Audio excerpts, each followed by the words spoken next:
Okay, how's it going, folks? Welcome to our last session for AWS Community Day.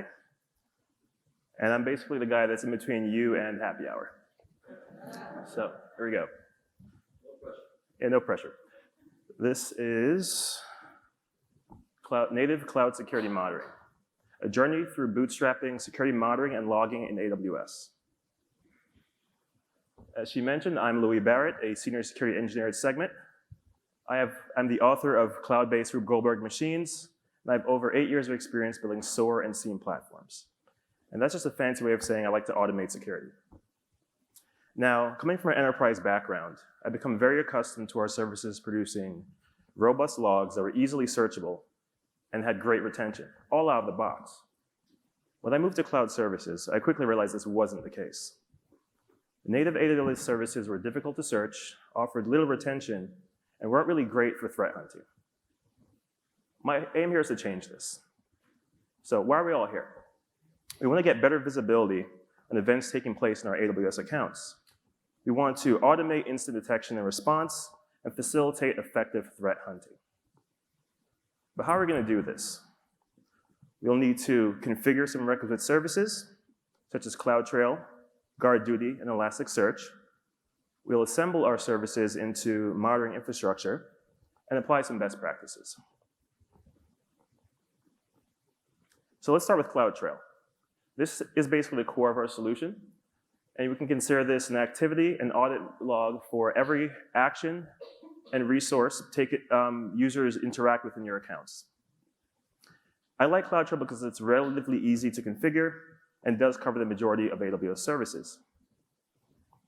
But however, there are some issues with it that make it very, very difficult for threat hunters and incident responders. The search capabilities are limited. You're only able to search one condition at a time, and you can't do compound searches. This is something that's essential anytime you need to do any kind of a threat hunt where you need multiple conditions to really get a good answer.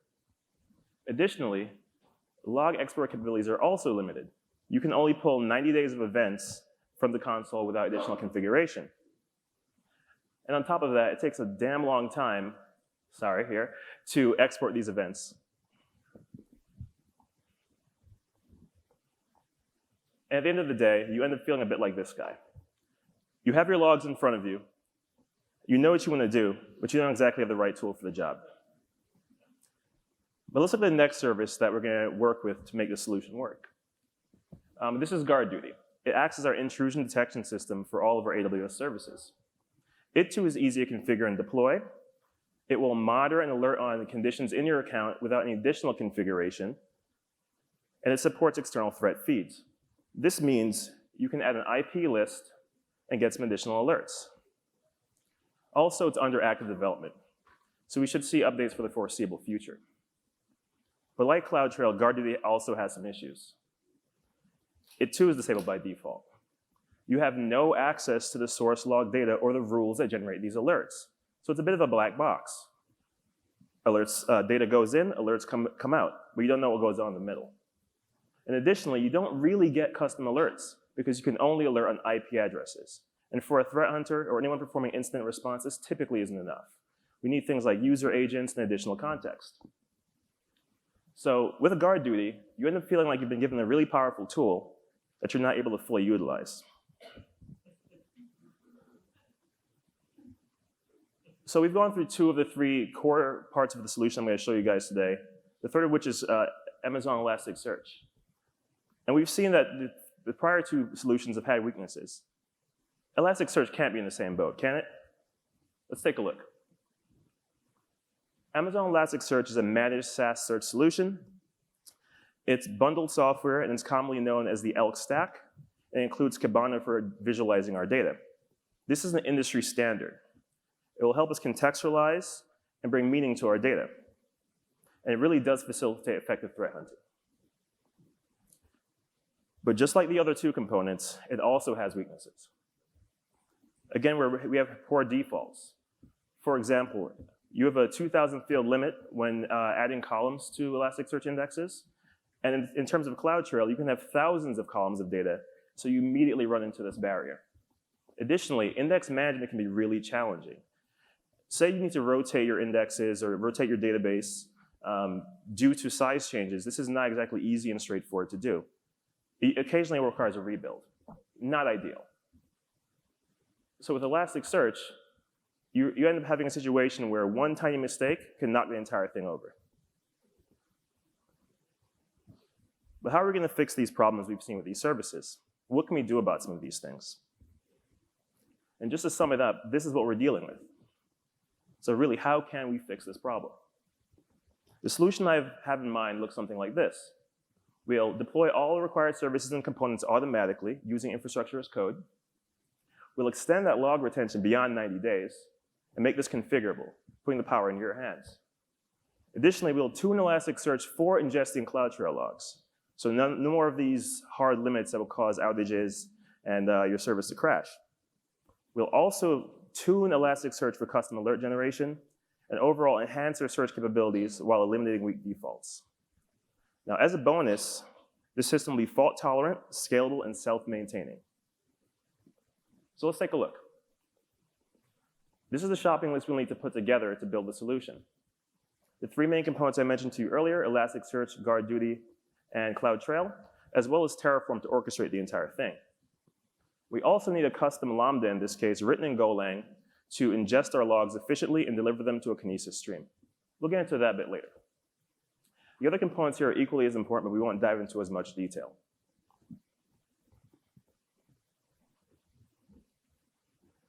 Overall, once built, the solution will look something like this at the highest level. We start with our event sources, being CloudTrail and GuardDuty, and eventually end up with data in Elasticsearch. So let's take a look at how we would deploy this. Using Terraform, it's pretty straightforward. We enter two points of data, mainly an IP and the name of our solution, and Terraform does the rest.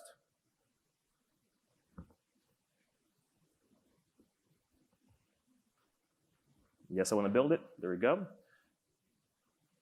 So this is a time-lapse video, obviously. The entire process took about 8 minutes end to end. But once it's said and done, what we end up with is the infrastructure we saw on the previous slide. I'll just let this run for you guys so you can see the final time limit. It does take about 6 minutes for the Elasticsearch portion, and about 2 or so minutes for the other main portions of the infrastructure.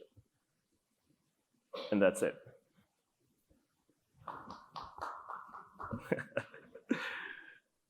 So after about 15 minutes, you have a full Elk stack with all its parts. Lambda replaces Logstash, giving us a serverless log ingestion pipeline. This allows us to receive logs in real time and scale up as we need. Diving a bit deeper, this is what's actually going on under the hood. When configured properly, CloudTrail writes logs to S3. The S3 object being written triggers our Lambda to consume those logs. The Lambda then delivers our data to a Kinesis stream. The Firehose reads from this Kinesis stream and delivers it to Elasticsearch. Now the flow for GuardDuty is very similar, with a minor tweak. A GuardDuty new finding triggers a CloudWatch event. This CloudWatch event sends the GuardDuty finding to a Kinesis stream. And like before, this ends up in a Kinesis Firehose, which delivers it to Elasticsearch. And that's it. Our logs are now flowing. Data arrives in real time. Kinesis streams allow us to retain log data and control the flow rate. And Firehose allows us to retry in case of downstream failures with Elasticsearch. Overall, making the solution very resilient. So now we have our log data. What can we do with it? We'd like to get our hands on it immediately and start getting some actionable intelligence. But first, we should apply some best practices to our Elasticsearch cluster.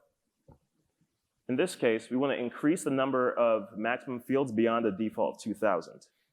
Since, as I've mentioned, in the deployment I've used, we have about 17 different AWS services turned on, and the indexes in our CloudTrail cluster tend to have about 4,000 to 5,000 fields. This is a lot more than the 14 or 15 we saw from the native CloudTrail console.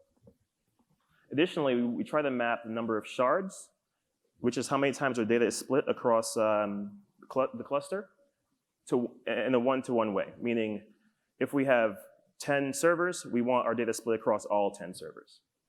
This prevents us from running out of storage on a portion of our cluster, which will actually bring it down.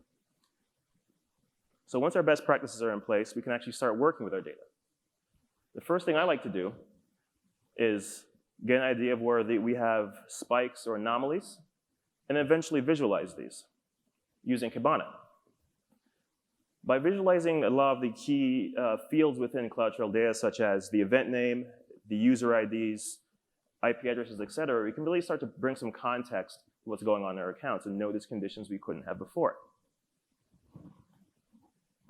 This helps us to create alerts, or this facilitates our ability to create alerts using the native alerting functionality built into Elasticsearch version 6.5 and later, which are offered via AWS. So to create an alert within this system, it's pretty straightforward. You navigate to the alert section, you hit create modder, and you basically feed this a search query that we'll use to generate these alerts. So yeah, alerts are generated by search queries, and they can be sent to Slack, a webhook, or an SNS topic.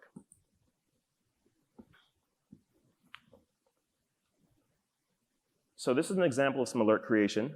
In our case, we want to detect when a user that is not the user we expect it to be modifies, deletes, or in any way tampers with IAM.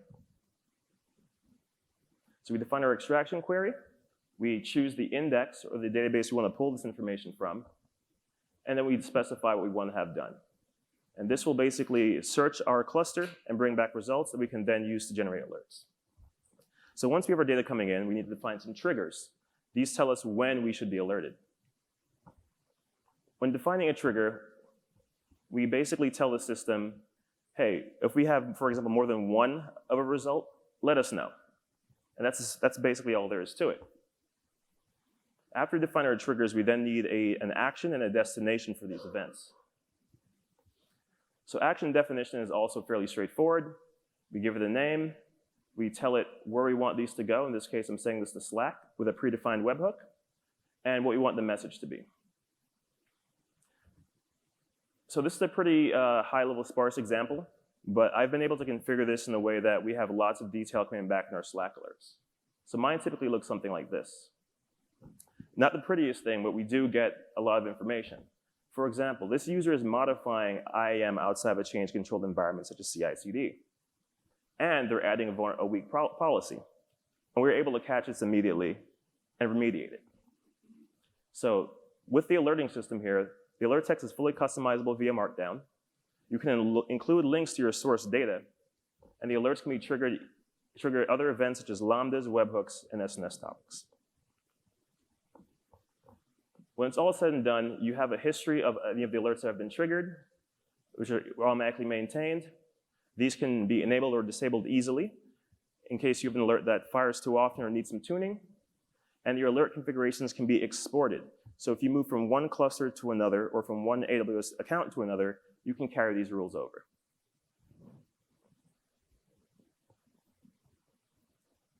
So let's recap. We wanted to extend visibility. So now our logs, because they're in Elasticsearch and S3, for a configurable period of time, our visibility is extended beyond this 90 days. We want to facilitate effective threat hunting. Now, since we have Elasticsearch, we can search on various conditions or compound conditions and visualize all our log data. We want to automate instant detection and response. Elasticsearch allows us to monitor and alert on conditions in our log data and fire off events. And finally, we want to easily deploy this entire solution. So using Terraform, we only need a name and an IP address to get started. So just to wrap things up, the Terraform plan for the solution is available here or via this QR code. As of about 2 hours ago, it was working. It didn't crash. But I do need to issue a push. And it's about as simple as this to build out. You clone the solution, go into the folder, initialize, plan, and apply. This has been Native Cloud Security Monitoring. I'm Louis Barrett. If anything you saw here today interested you, or you want to know more, Segment is hiring for security engineers in our AppSec, CloudSec, and CERT teams. And you can come see me after the talk.